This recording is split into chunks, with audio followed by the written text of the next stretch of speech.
स्वागत है आप सभी का नई कहानी में। मेरा नाम महिमा है। मेरी ज़िंदगी बहुत अच्छी गुजर रही थी क्योंकि मेरी शादी अभी अभी हुई थी। मेरी ससुराल बहुत अच्छी थी। घर में ज़्यादा लोग नहीं थे। सास ससुर के अलावा सिर्फ एक जेठानी थी जिनके पति को अभी तक मैंने नहीं देखा था। सुना था कि उनके पति दुबई में नौकरी करते हैं और 5 साल में 1 या 2 बार आते हैं। मेरी जेठानी की शादी को 15 साल हो गए थे मगर अभी तक उनके पास कोई औलाद नहीं थी। मैं अपनी जेठानी को देखकर बड़ी हैरान होती थी। जिस हिसाब से मुझे पता चला था कि उनकी शादी को 15 साल हो गए हैं, उन्हें देखकर लगता ही नहीं था कि उनकी शादी को 15 साल भी हो सकते हैं, क्योंकि उनकी उम्र मुझे अपनी उम्र से 2 या 3 साल ज़्यादा लगती थी। हालांकि मेरी उम्र 20 साल थी। मैं बहुत खूबसूरत थी। मेरी जेठानी भी देखने में बहुत खूबसूरत थी। मैं उनसे जब भी बात करती थी वो मुझसे हमेशा खुश होकर बात करती थी क्योंकि उनका बिहेवियर बहुत अच्छा था।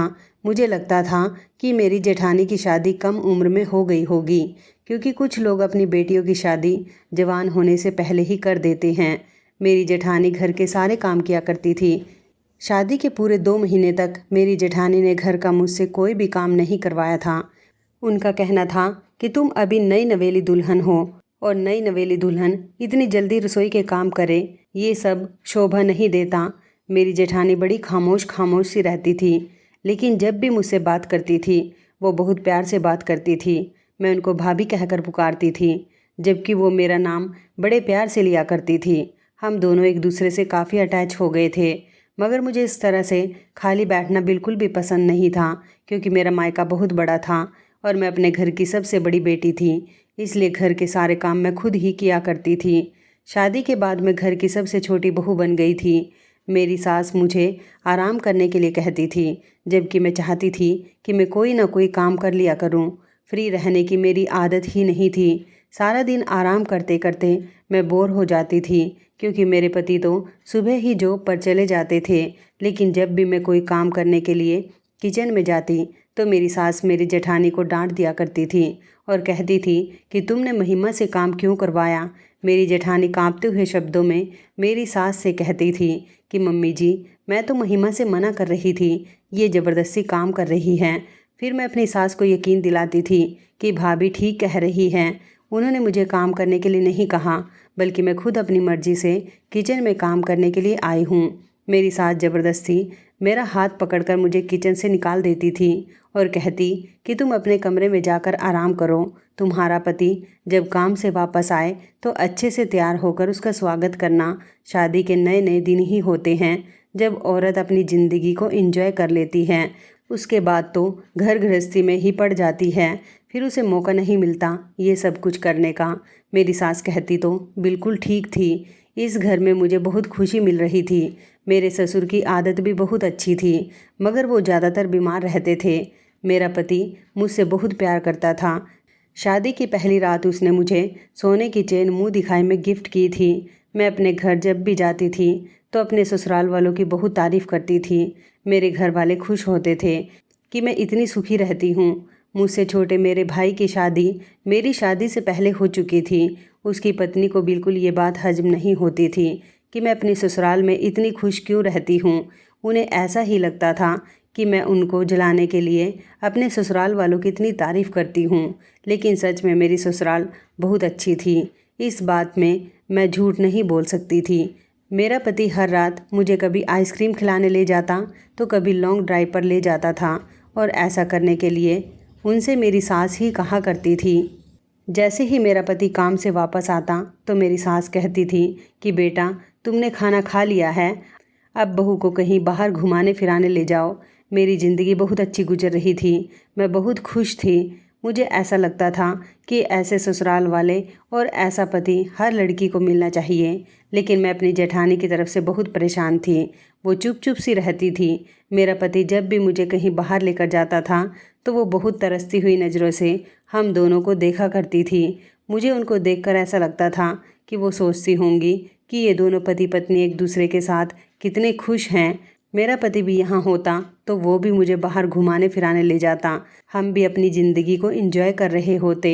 उनके पति की बात बड़ी अलग थी कि पैसा कमाने के चक्कर में वो दुबई में बैठे हुए थे और अपनी पत्नी को यहाँ अकेला छोड़ दिया था। आखिर हर औरत शादी के बाद अपने पति के साथ हंसी खुशी ज़िंदगी गुजारने के लिए ही तो ससुराल आती है, मगर यहाँ तो मेरी जेठानी बेचारी ससुराल में अकेली रहती थी। उनके पति और उनके बीच काफ़ी दूरी थी, क्योंकि वो 5 साल में 1 या 2 बार ही आता था। और यही वजह थी कि पति पत्नी के बीच इतनी दूरी हो जाने की वजह से अभी तक उनके पास कोई औलाद नहीं हुई थी। मैं अपनी जेठानी से कहती थी कि आपको भी भैया के साथ दुबई चले जाना चाहिए था। मेरी बात पर मेरी जेठानी खामोश हो जाती थी और कहती थी कि हाँ, मैं उनसे कहती हूँ, पर वो मेरी बात मानते नहीं हैं, मुझे अपने पास बुलाते ही नहीं हैं। शायद उन्हें मेरा साथ पसंद नहीं है। ये कहकर वो अपनी आंखों में आंसू ले आई थी। मुझे उस बेचारी पर बड़ा तरस आता था। हमेशा अच्छे लोगों के साथ ही बुरा क्यों होता है। मेरी जेठानी बहुत अच्छी थी। मुझे अपनी सास के बर्ताव से भी प्रॉब्लम होती थी, क्योंकि उनका बिहेवियर मेरे साथ अच्छा था, जबकि मेरी जेठानी के साथ हमेशा बुरा रहता था। वो मेरी जेठानी से हमेशा गुस्से में ही बात किया करती थी, कभी भी उनसे खुश होकर बात नहीं करती थी। हालांकि वो इस घर की बड़ी बहू थी। अगर उनके पति यहाँ पर नहीं थे तो मेरी सास को उनकी इस कमजोरी का फ़ायदा नहीं उठाना चाहिए था। मैं कभी कभी अपनी सास से कह भी देती थी कि मम्मी जी, आप भाभी से इस तरह से बात क्यों करती हो। तो मेरी सास कहती थी कि तुम नहीं जानती कि ये बहुत चालाक है। तुम्हें लगता होगा कि यह बहुत सीधी सादी है, मगर इसने मेरे बेटे को अपने प्यार के जाल में फंसा लिया था। और जो लड़की मोहब्बत बाजी के खेल में पड़ जाती है वो कभी भी सीधी नहीं होती है। तुम्हें नहीं पता कि मैं अपने बेटे से मना करती थी, इससे शादी मत करो, मैं तुम्हारी शादी अच्छी लड़की से करवाऊंगी। लेकिन मेरा बेटा मानता ही नहीं था, जिद पर अड़ गया था। मेरा बेटा तो जैसे इसके प्यार में पागल हो गया था और चाहता था कि बस जल्दी से इस लड़की को अपनी पत्नी बनाकर घर ले आऊं। फिर मजबूरन मुझे इसको अपने घर की बहू बनाना पड़ गया। देखो, इसकी शादी को कितना समय हो गया है, लेकिन आज तक मेरे बेटे को कोई बच्चा नहीं दे पाई है। मुझे अपनी सास की नाइंसाफ़ी अच्छी नहीं लगी थी कि अगर मेरी जेठानी बच्चे पैदा नहीं कर पाई थी तो इसमें उनकी क्या गलती थी। फ़िलहाल मैं तो अभी नई नवेली दुल्हन थी, इसलिए किसी से कुछ कह नहीं सकती थी। मुझे तो सब लोग ही पसंद थे। अब मेरी शादी को 2-3 महीने गुजर चुके थे। अब मैंने घर का काम करना शुरू कर दिया था। मेरी सास तो ज़्यादातर आराम ही करती थी। मैं और मेरी जेठानी मिलकर घर का सारा काम कर लेते थे। दिन गुजरते गए और मैं बहुत जल्द अपनी ससुराल के माहौल में घुलती चली गई। जिंदगी इसी तरह से गुजर रही थी। इस बीच जब मैंने घर के माहौल में बदलाव देखे, मेरी जेठानी अब मुझसे कम बात करने लगी थी। न जाने मेरी जेठानी को क्या हो गया था। मुझे लगा शायद उनको इस बात का बुरा लगता होगा। मेरी सास जो मुझे ज़्यादा अहमियत देती है, क्योंकि मेरी शादी को 3 महीने होने के बावजूद भी मेरी सास मुझे पलकों पर बिठा कर रखती थी, जबकि मेरी जेठानी को तो अभी तक वह कुछ नहीं समझती थी। कई दिन गुजर गए थे। मेरी जेठानी अभी भी खामोश खामोश सी रहती थी और अब तो उन्होंने मुझसे बातचीत करना भी छोड़ दिया था। पहले वो मेरी किसी बात का जवाब दे भी दिया करती थी और मुझसे हंसकर बातें भी करती थी, लेकिन अब उन्होंने मुझसे पूरी तरह से बात करना बिल्कुल बंद कर दिया था। मुझे लगा कि मेरी जेठानी मुझसे किसी बात पर नाराज़ है, तभी तो वो मुझसे बातचीत नहीं करती। लेकिन मैंने नोट किया था कि वो घर में किसी से भी कोई बात नहीं करती थी। मैं सारा काम करने के बाद फ़ौरन अपने कमरे में चली जाती थी और फिर जब कोई ज़रूरी काम होता तब ही कमरे से बाहर आती थी। मैं अपनी मर्ज़ी से घर के सारे काम किया करती थी, लेकिन मेरी जेठानी के लिए तो घर के काम करना किसी कर्तव्य की तरह थे, जिसका उन्हें पालन करना ही करना था। अगर वो ऐसा नहीं करती तो मेरी सास जेठानी को बहुत डांटा करती थी। मैं कभी कभी ये बात फ़ोन पर अपनी माँ को बताती थी तो मेरी माँ कहती थी कि तुम्हारे लिए बहुत अच्छी बात है कि तुम अपनी सास की फेवरेट बहू हो, जबकि वो अपनी बड़ी बहू को कोई अहमियत नहीं देती। इस तरह तुम्हारी आने वाली ज़िंदगी बहुत आसान हो जाएगी, क्योंकि अगर तुम अपने सास ससुर की खास बनकर रही तो वो अपनी सारी प्रॉपर्टी अपने छोटे बेटे के नाम ही करके जाएंगे। इस तरह तुम अपने घर की रानी बनकर रहोगी, जबकि तुम्हारी जेठानी सारी ज़िंदगी नौकरानियों के जैसे ही ज़िंदगी गुजारती रहेगी, क्योंकि उस बेचारी का पति भी उसे कुछ नहीं समझता और ना ही सास ससुर उसे कोई अहमियत देते हैं। मेरी माँ कह तो ठीक रही थी, इसमें था तो मेरा ही फ़ायदा। लेकिन मेरी जेठानी जिस तरह से खामोश रहती थी और उदास उदास लगती थी, इस हिसाब से तो मुझे यही लगता था कि वो बेचारी बहुत परेशान है, दुखों से भरी हुई है। हम दोनों एक ही घर में रहते थे, इसलिए हम दोनों का एक दूसरे से बार बार सामना होता था। एक दिन मैंने किचन में खाना बनाते समय अपनी जेठानी से पूछ ही लिया कि भाभी, क्या आप अपने मायके भी नहीं जाती? तो मेरी बात सुनकर मेरी जेठानी खामोश रही थी। वो बस कल रात मेरी नींद पूरी नहीं हुई थी, इसलिए मेरी आंखें सूज रही हैं। मगर मैं समझ गई थी कि मेरी जेठानी मुझसे झूठ बोल रही है। मैंने अपनी जेठानी से बातचीत करने की कोशिश की, क्योंकि अब वो मुझसे दूर दूर रहती थी और फिर अपने काम से ही मतलब रखती थी। मैंने कहा, भाभी, मैं आपकी शादी की एल्बम देखना चाहती हूँ। मेरी बात सुनकर मेरी जेठानी कहने लगी कि मेरी शादी की एल्बम ही नहीं है। मैंने कहा कि क्या मतलब? तो वो बोली कि मेरी शादी पर फ़ोटो क्लिक नहीं किए गए थे, इसलिए एल्बम नहीं बनी। मैंने कहा, अच्छा ठीक है, आपके पास भैया की तो कोई फ़ोटो होगी। मैंने अभी तक अपने जेठ को नहीं देखा है, मैं अपने जेठ जी को देखना चाहती हूँ। मेरी जेठानी मेरे सवाल पर अचानक घबरा गई और कहने लगी कि मेरे पास उनकी भी कोई फ़ोटो नहीं है। मैं हैरान हुई और कहने लगी कि भाभी, आपके पास अपने पति की कोई फ़ोटो ही नहीं है? तो वो कहने लगी कि हाँ, दरअसल मेरे पति को फ़ोटो खिंचवाने का शौक़ नहीं है और जो उनके डॉक्यूमेंट्स हैं वो उनको अपने साथ लेकर गए हैं। मैंने कहा, बड़ी ही अजीब बात है कि भैया को फ़ोटो खिंचवाने का कोई शौक़ नहीं है और ना ही उनकी कोई तस्वीर आपके पास है। मेरी जेठानी ने हाँ में सिर हिला दिया था और फिर थोड़ी देर के बाद उनके पास बैठकर अपने कमरे में वापस आ गई थी। मैं गहरी सोच में बैठी हुई थी जब मेरी सास मेरे कमरे में आई और कहने लगी कि बहू, क्या हुआ है, किस सोच में बैठी हुई हो? तो मैंने उनसे कहा, मम्मी जी, मुझे भैया की फ़ोटो देखनी है। मैं जानती हूँ कि वो दुबई में काम करते हैं और कई सालों में अपने घर का चक्कर लगाते हैं। आपके पास तो ज़रूर आपके बेटे की फ़ोटो होगी। तो मेरी सास का चेहरा अचानक फक पड़ गया था। वो बातों को गोलमोल करती हुई मेरे कमरे से निकल गई। अपनी सास की बात मुझे बड़ी अजीब लगी थी कि उन्होंने मेरी बातों को कितनी आसानी से गोलमोल कर दिया था। उसके बाद रात को जब मेरे पति आए तो मैंने उनसे भी अपने जेठ के फ़ोटो के लिए कहा। मैंने कहा कि आपके भैया का फ़ोटो आपके पास तो ज़रूर होगा। मेरा पति कहने लगा कि नहीं, मेरे पास उनका कोई फ़ोटो नहीं है। ये बात कहते हुए उन्होंने भी बात को ख़त्म कर दिया था और फिर मैं भी इस बात को भूल चुकी थी। मगर अगले दिन मैंने देखा था कि मेरी जेठानी अपने कमरे में रो रही थी और उनकी आंखों से साफ लग रहा था कि रोते रोते उनका बुरा हाल हो गया है। मुझे लगा कि शायद वो अपने पति को याद करके रोती होंगी, लेकिन वो मुझे कुछ बताती भी तो नहीं थी। मैं उनके साथ दुख को हल्का कर सकती थी, लेकिन वो तो बिल्कुल सबसे अलग अलग रहती थी। एक रात आधी रात के समय अचानक मेरी आँख खुल गई। मैंने देखा कि बिस्तर पर मेरा पति मौजूद नहीं था। मुझे लगा कि वो शायद वॉशरूम गए होंगे, लेकिन जब काफ़ी देर हो गई तो मैंने लाइट ऑन करके कमरे में अपने पति को तलाश किया तो मेरे पति कमरे में कहीं पर भी नहीं थे। मैं सोच में पड़ गई थी कि आखिर रात के समय वो कहाँ जा सकते हैं। मैं कमरे से बाहर निकलकर देखने लगी। तभी अचानक मैंने गौर किया कि मेरी जेठानी के कमरे का दरवाज़ा खुला हुआ था। मैं अपनी जेठानी के कमरे की तरफ धीरे धीरे कदम बढ़ाते हुए गई। जब मुझे अपने पति के बोलने की आवाज़ अपनी जेठानी के कमरे से आ रही थी, वो दोनों आपस में ना जाने क्या बातें कर रहे थे।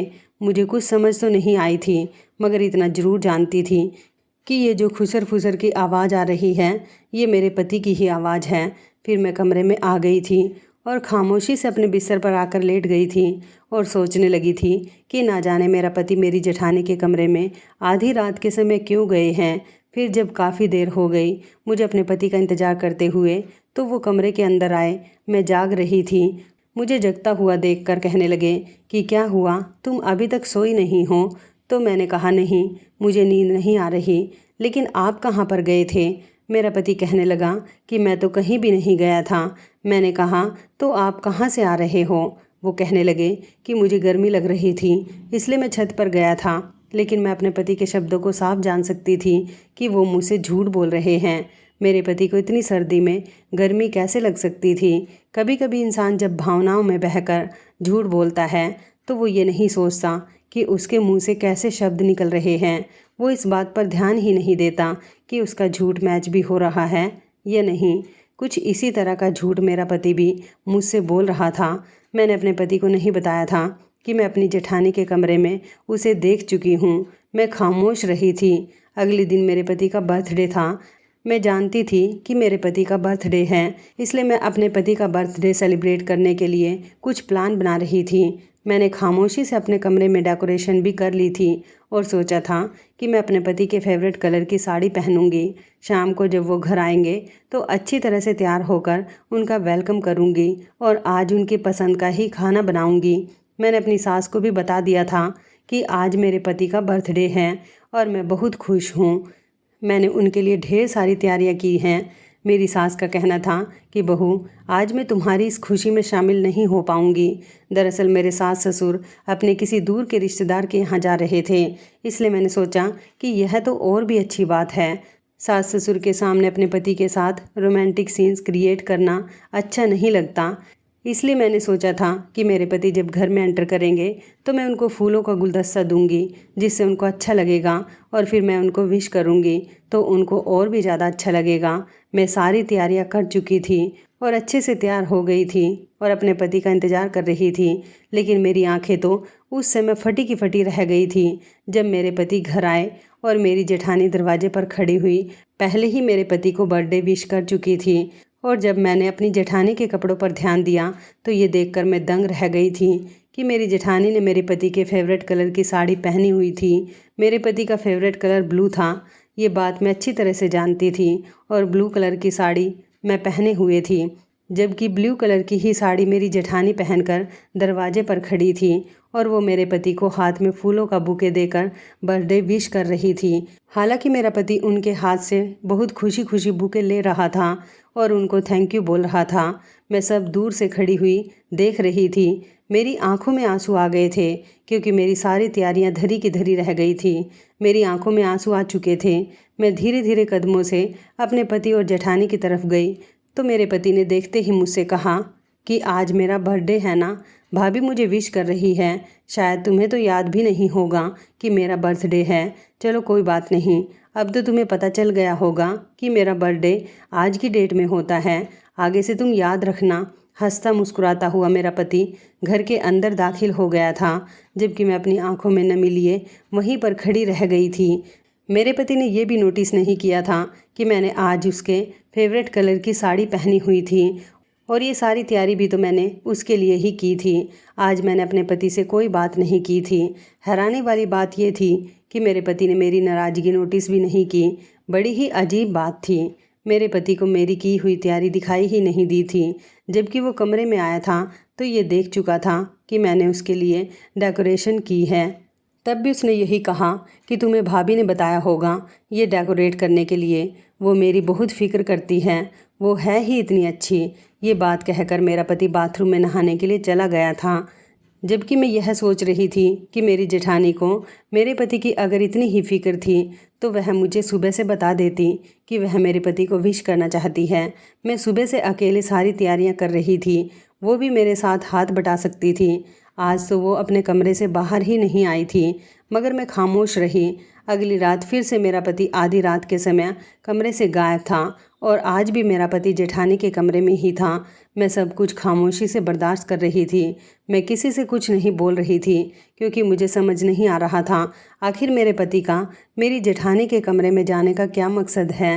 मैं अपने पति पर शक नहीं कर सकती थी क्योंकि मेरा पति मुझे प्यार करने में कोई कमी नहीं छोड़ता था। हालांकि मेरी जेठानी भी बहुत अच्छी औरत है। अगले दिन मुझे बहुत बड़ी गुड न्यूज़ मिली थी जिसने मेरे पूरे घर को खुशियों से महका दिया था। मैं माँ बनने वाली थी। जब ये खबर मेरे सास ससुर और पति को हुई तो उन लोगों की खुशी का ठिकाना ही नहीं था। उन्होंने पूरे मोहल्ले में मिठाई बंटवाई थी और इतनी खुशी मनाई थी कि मैं भी उन लोगों को देखकर बहुत खुश हो रही थी क्योंकि मेरी जेठानी के पास भी अभी तक कोई औलाद नहीं थी। मेरा बच्चा इस घर में आने वाला पहला बच्चा था। सब लोग खुश थे, मगर मेरी जेठानी तो जैसे ये खबर सुनकर मायूस हो गई थी। मुझे लगा वो कभी माँ नहीं बन पाई, इसलिए वो बेचारी मायूस हो गई है। मेरी सास ने मेरी जेठानी से सख्ती से कह दिया था कि तुम्हें महिमा को घर का कोई भी काम करने नहीं देना है। वो प्रेग्नेंट है, तुम्हें घर के सारे काम खुद करने हैं और उसे अच्छा अच्छा खाना बनाकर खिलाना है। मेरी सास ने मुझे आशीर्वाद दिया था और कहा था कि तुम्हारी वजह से मेरी सालों की ख्वाहिश पूरी हो गई है।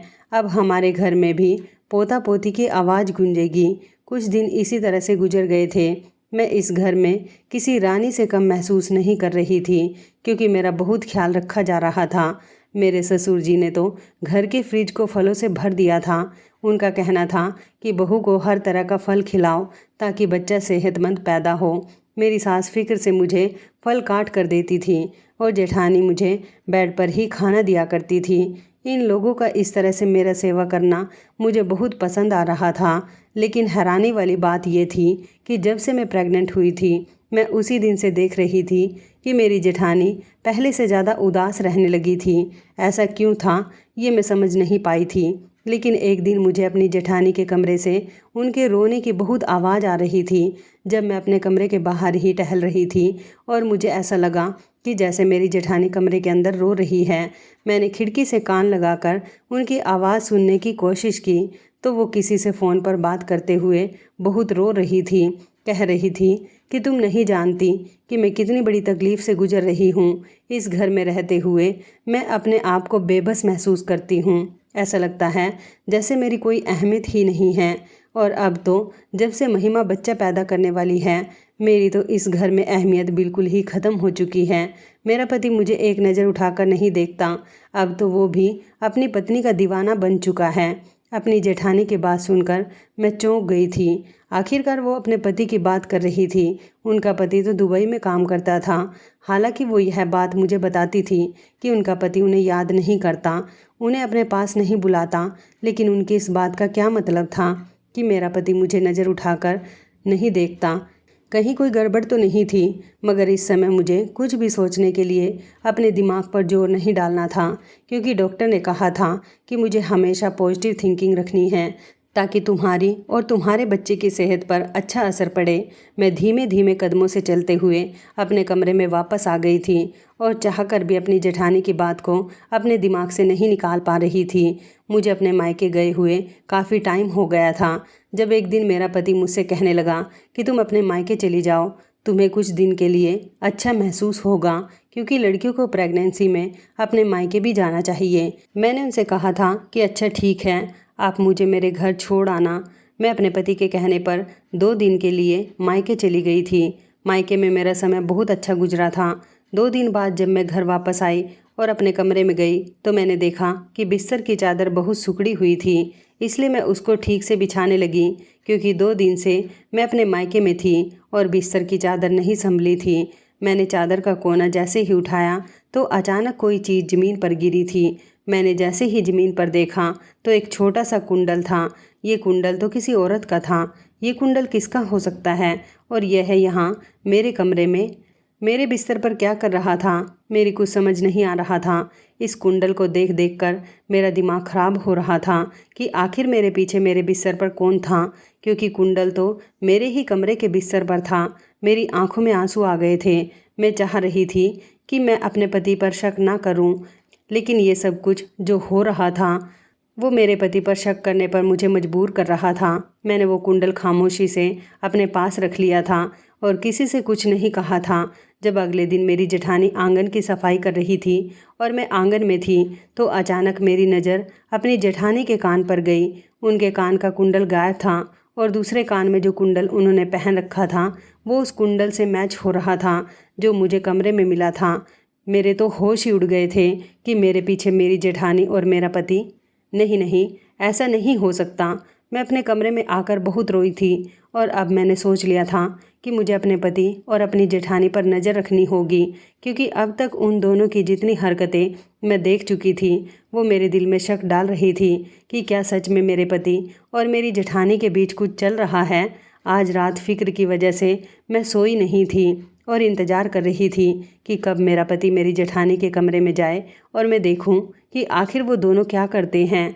जब रात के 3 बजे तो मेरा पति मेरी तरफ गौर से देखने लगा। शायद यह चेक कर रहा था कि मैं सो गई हूँ या नहीं, लेकिन मैं ऐसी एक्टिंग कर रही थी जैसे मैं बहुत गहरी नींद में सो रही हूँ।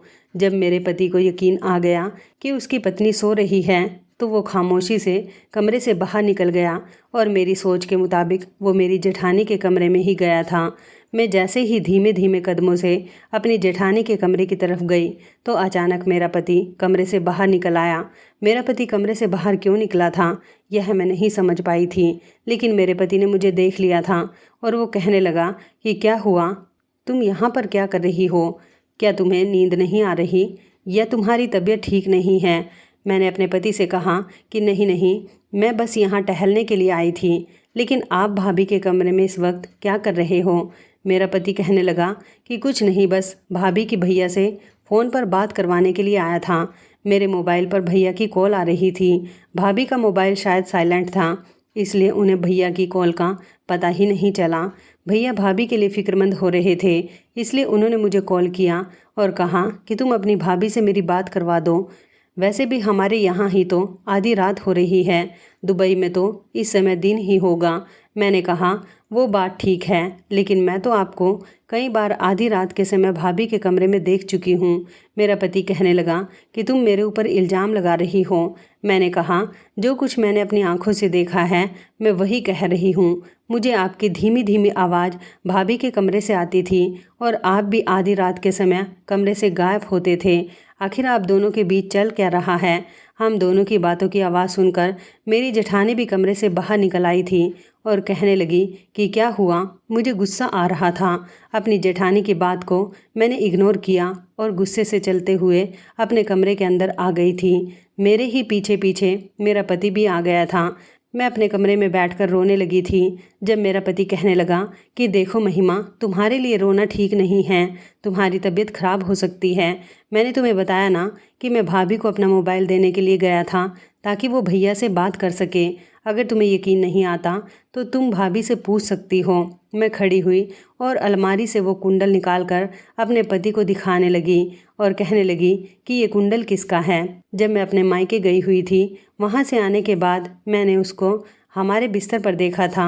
मेरा पति कहने लगा था, अच्छा तो यह कुंडल तुम्हारे पास है। कुछ दिन पहले भाभी मुझसे कह रही थी कि वो हमारे कमरे की सफाई करने के लिए आई थी और सफाई करते समय उनका कुंडल शायद हमारे कमरे में गिर गया था, इसलिए वो उसे ढूंढ रही थी। मैंने तो कुंडल को ढूंढने की काफ़ी कोशिश की थी पर मुझे नहीं मिला। चलो तुम्हें मिल गया है तो अच्छी बात है, तुम ये भाभी को दे देना। इससे पहले कि मैं अपने पति से नाराज़ होती, वो कहने लगा कि आज तुम्हारी वजह से मुझे बड़ी तकलीफ़ हुई है महिमा, तुमने मुझ पर शक किया। मैं अपने पति से माफ़ी मांगने जा रही थी मगर उन्होंने कहा कि बस खामोश हो जाओ। मेरा पति 2 दिन तक मुझसे नाराज़ रहा। मुझे लगा कि शायद मैं गलतफहमी का शिकार हो गई थी, इसलिए मुझे अपने पति और जेठानी से माफ़ी मांग लेनी चाहिए। मेरे पति तो काम पर गया हुआ था जबकि मेरी जेठानी कमरे में ही मौजूद थी। मैं उनके कमरे में उनसे बात करने और माफ़ी मांगने के लिए गई तो मेरे कदम उनके दरवाजे पर ही रुक गए थे जब वो अपने कमरे में फिर से किसी से फ़ोन पर बात कर रही थी और फूट फूट कर रोते हुए कह रही थी कि ना जाने मेरी किस्मत मेरे साथ क्या करना चाहती है। जब भगवान महिमा को औलाद दे सकता है तो मुझे क्यों नहीं दी। हालांकि महिमा को अब सच्चाई का पता चलने लगा है। मेरा पति तो कहता है कि बस कुछ दिनों की बात है, एक बार बच्चा पैदा हो जाए तो वो मुझे कहीं दूर लेकर चला जाएगा। लेकिन मुझे सारी ज़िंदगी भगवान से यही शिकायत रहेगी कि अगर सच में वो बच्चा मेरा और मेरे पति का होता तो कितना अच्छा होता। महिमा हमारी ज़िंदगी में कभी आती ही नहीं। ये बात सुनकर तो मेरे पैरों तले से ज़मीन निकल गई थी और मैं फ़ौरन ही कमरे के अंदर गई। जैसे ही मैं कमरे के अंदर गई तो मेरी जेठानी अपनी आंखों में आंसू लिए और अपने कान पर मोबाइल लगाए बैठी मुझे चौंक चौंक कर देख रही थी। घबराकर उन्होंने कॉल कट कर दी और मोबाइल एक तरफ को रख दिया था। मेरी जेठानी कहने लगी कि क्या हुआ है महिमा, तुम्हें कुछ काम था क्या? मैंने कहा काम नहीं था, आखिर आप मेरे बारे में क्या बात कर रही थी? मैं आपकी सारी बात सुन चुकी हूँ, जबकि मैं पहले भी आपकी बातें सुन चुकी हूँ, मगर मुझे आपकी बातों का मतलब नहीं पता। मेरी जेठानी कहने लगी कि तुम क्या कह रही हो, मैं तुम्हारी बात समझी नहीं। मैंने कहा आपको ज़्यादा भोली बनने की ज़रूरत नहीं है, मुझे सच सच बताओ क्या बात है, वरना मैं मम्मी से आपकी शिकायत कर दूंगी। ज़रूर आप और मेरा पति मुझसे कुछ छुपाने की कोशिश कर रहे हैं। मेरी इतनी बात पर भी मेरी जेठानी मुझे कुछ बताने के लिए तैयार नहीं हो रही थी। फिर जब मैं उनकी शिकायत करने के लिए कमरे से बाहर निकलने लगी तो जल्दी से उन्होंने मेरा हाथ पकड़ लिया और कहने लगी कि अच्छा रुको, मैं तुम्हें सब कुछ बताती हूँ, तुम्हें कहीं जाने की ज़रूरत नहीं है। मेरी जेठानी ने मुझे बताया कि मेरी किस्मत बहुत ख़राब है महिमा, जबकि तुम एक भाग्यशाली लड़की निकली। भगवान ने तुम्हें माँ बनने की खुशी दी। दरअसल मैं तुम्हारे पति की पहली पत्नी हूँ। हम दोनों की शादी लव मैरिज हुई थी। मेरी सास मुझे पसंद नहीं करती थी। मैंने अपने पति के साथ भागकर शादी की थी और शादी करने के बाद वो मुझे यहाँ ले आया था। मेरी सास ने मुझ पर बहुत ताने मारे थे कि मैं बिगड़ी हुई हूँ और उनके बेटे की ज़िंदगी में आ गई हूँ। तुमसे झूठ बोला गया है, मेरा कोई पति नहीं है जो दुबई में काम करता है। ये सारी बातें तुमसे झूठ कही गई हैं ताकि तुम्हें मेरी सच्चाई ना पता चल जाए कि मैं तुम्हारी जेठानी नहीं बल्कि सौतन हूँ। दरअसल मेरी शादी को 5 साल गुजर गए थे। मेरा पति मुझसे बहुत प्यार करता था। हम दोनों की ज़िंदगी बड़ी मुश्किल से गुजर रही थी क्योंकि मेरे सास ससुर ने हम दोनों पति पत्नी का जीना दुश्वार कर दिया था। मैं उनको पहले ही पसंद नहीं थी। शादी के 5 साल होने के बावजूद भी उन्होंने मुझे अपने घर की बहू एक्सेप्ट नहीं किया था। उनका बिहेवियर मेरे साथ शुरू से ही बुरा है, लेकिन अब उन्हें मेरे अंदर ये भी कमी दिखाई दे गई थी कि मैं बांझ हूँ और बच्चा पैदा नहीं कर सकती। लेकिन मेरी सास का कहना था कि वो इस घर का चिराग देखना चाहती है। अब ये सब मेरे बस में नहीं था। मैं काफ़ी सारे डॉक्टर से इलाज करा चुकी थी और हर जगह से मुझे निराशा ही प्राप्त हुई थी। मेरी सास मेरे पति की दूसरी शादी करने के लिए कहती थी, जबकि मेरा पति मुझसे बहुत प्यार करता था। वो दूसरी शादी नहीं करना चाहता था। मेरी सास ने कहा था कि अगर तुमने मेरा कहना नहीं माना और दूसरी शादी नहीं की तो मैं तुम्हें घर से निकाल दूंगी और इस जायदाद से बेदखल कर दूंगी। मेरी सास ससुर ने मेरे पति से साफ साफ शब्दों में कह दिया था कि वो उनकी बात ना मानकर बहुत बड़ी गलती करेंगे। मेरा पति घबरा गया था और फिर अपने सास ससुर की बातें मुझे ठीक लग रही थी। अगर मेरे सास ससुर ने हम दोनों को घर से निकाल दिया तो हम कहाँ जाएंगे। मेरा पति जो पैसे कमाता था वो सब अपने माता पिता के हाथ पर लाकर रखता था। उसके पास अपनी कोई भी सेविंग नहीं थी और फिर इस महंगाई के दौर में हम नई गृहस्थी इतनी आसानी से शुरू नहीं कर सकते थे। मेरे माता पिता से भी मैं सारे संबंध ख़त्म कर चुकी हूँ क्योंकि मैं भागकर शादी करके यहाँ आई थी। मैंने अपने माँ बाप को दोबारा पलटकर कभी नहीं देखा। मैं जानती थी कि मैं अगर अपने माँ बाप के पास चली गई तो वो लोग मुझे एक्सेप्ट नहीं करेंगे, मुझे घर से निकाल देंगे। बस यही सोचते हुए मैंने अपने पति से कहा था कि तुम अपने माता पिता की बात को मान लो और दूसरी शादी कर लो। मेरा पति कहता था कि तुम फिक्र मत करो, मैंने अगर दूसरी शादी कर भी ली तो मैं तुम्हें कहीं नहीं जाने दूंगा। उस औरत से बच्चा हो जाने के बाद मैं तुम्हें कहीं दूर लेकर चला जाऊंगा। मेरे पति ने मेरी सास की शर्त मान ली थी, लेकिन उनसे कहा था कि मेरी पत्नी इस घर में रहेगी और फिर इन सब लोगों ने मिलकर सिर्फ और सिर्फ बच्चे के लिए ये सारा प्लान बनाया था और इस तरह तुम्हें इस घर की बहू बना दिया गया। जब से मेरे पति की शादी तुम्हारे साथ हुई थी वो मुझे समय देना बिल्कुल भूल गया था, इसलिए मैं रोया करती थी। जब मैंने उससे शिकायत की तो उसने आधी रात को मुझसे मिलना शुरू कर दिया ताकि तुम्हें कोई बात ना पता चले। आधी रात को मेरा पति मुझसे मिलने के लिए आता है क्योंकि वो मुझसे प्यार करता है। वो भले ही तुम्हारी सारी ख्वाहिशों को पूरा करता है, लेकिन उसकी पत्नी हमेशा मैं ही रहूँगी।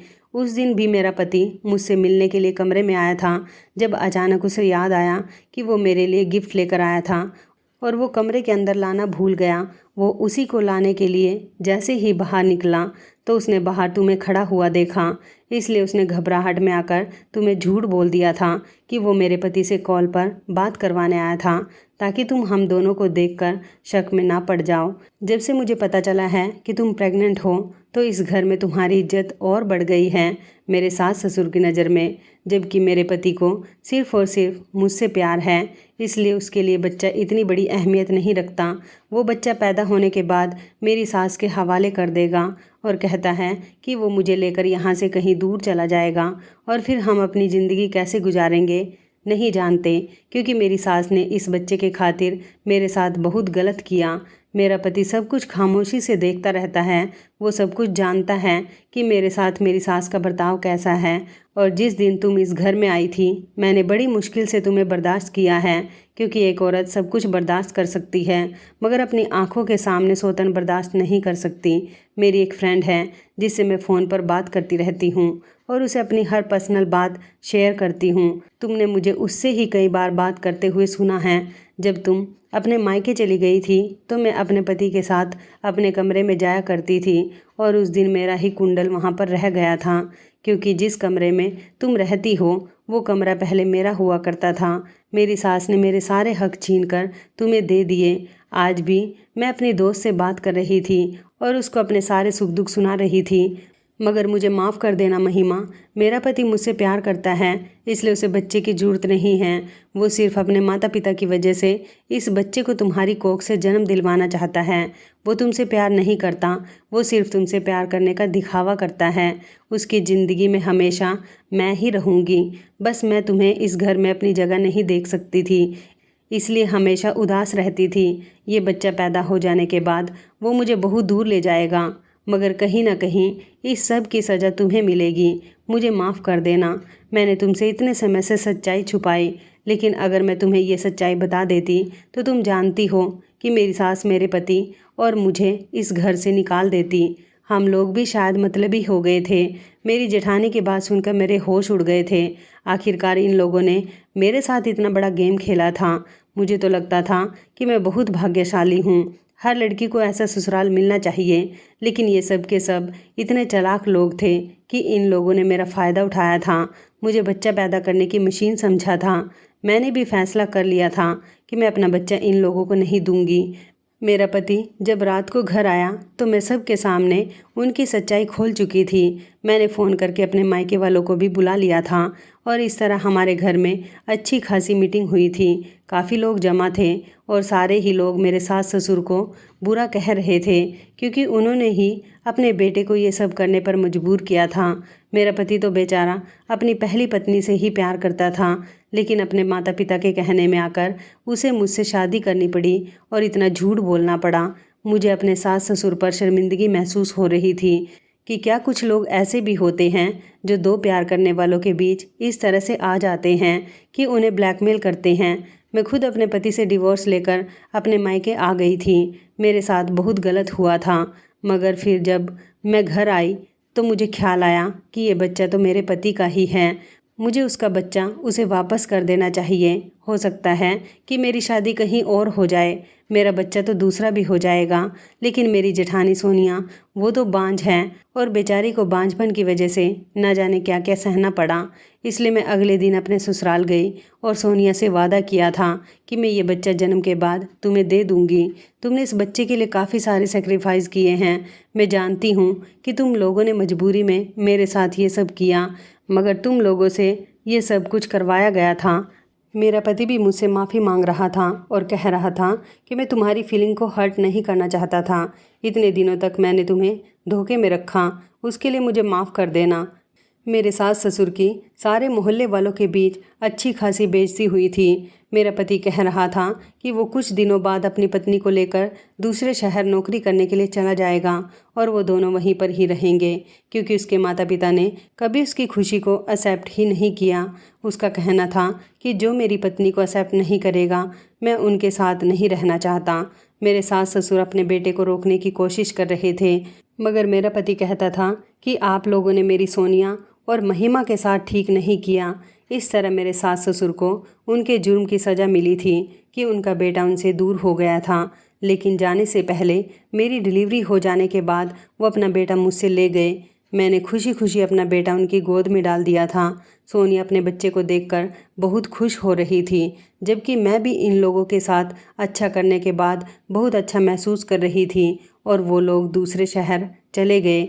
आज भी मैं अपनी पुरानी बीती हुई ज़िंदगी को याद करती हूँ तो मुझे उन दोनों की बहुत याद आती है और सोचती हूँ कि क्या ये सब कुछ जो हुआ इसमें मेरी कोई गलती थी। मैंने भी तो सेक्रीफाइस किया था, लेकिन फिर अपने दिमाग से इस बात को निकाल देती हूँ। इस बात को कई साल गुजर गए हैं, मगर मैंने आज तक शादी नहीं की, लेकिन मैं खुश होती हूँ कि मैंने किसी की सूनी गोद को भर दिया। भगवान कहीं ना कहीं समझ लेता है। मेरी ज़िंदगी कुंवारी होने के बावजूद भी बहुत अच्छी गुजर रही है, क्योंकि मैं जॉब कर रही हूँ और भगवान की कृपा से किसी पर बोझ नहीं हूँ। अक्सर तलाकशुदा लड़कियों को बोझ समझा जाता है, मगर मैं बहुत खुशहाल ज़िंदगी गुजार रही हूँ। आप लोगों से कहना चाहती हूँ कि आप लोग मेरे लिए प्रार्थना कीजिए कि मुझे कोई ऐसा हमसफ़र मिल जाए जो मेरा बहुत ख्याल रखे और ससुराल वाले बिल्कुल भी धोखेबाज ना हों, क्योंकि मैं एक बार धोखा खा चुकी हूँ। अब बार बार धोखा खाने की हिम्मत मुझ में नहीं है। तो इस कहानी के बारे में आपकी क्या राय है, कमेंट करके ज़रूर बताइएगा। दोस्तों, आपको हमारी ये कहानी कैसी लगी, आप हमें कमेंट बॉक्स में ज़रूर बताएं। यदि आपके पास भी ऐसी कोई प्यारी सी कहानी है या फिर ऐसी कोई कहानी जिससे कुछ शिक्षा मिले, तो आप हमारे साथ उसको ज़रूर शेयर करें। दोस्तों, यदि आपको हमारी ये वीडियो अच्छी लगे तो आप हमारी इस वीडियो को लाइक शेयर ज़रूर करें और ऐसी ही दिल को छू लेने वाली प्रेरणादायक कहानियाँ सुनने के लिए हमारे चैनल को भी सब्सक्राइब करें। यदि आप हमें फेसबुक पर देख रहे हैं तो आप हमारे फेसबुक पेज को लाइक और फॉलो ज़रूर करें। तो दोस्तों, फिर मिलते हैं ऐसी ही ज़बरदस्त कहानी या टिप्स के साथ नई वीडियो में। तब तक के लिए धन्यवाद। आप सभी अपना ख्याल रखना। आपका दिन शुभ व मंगलमय हो।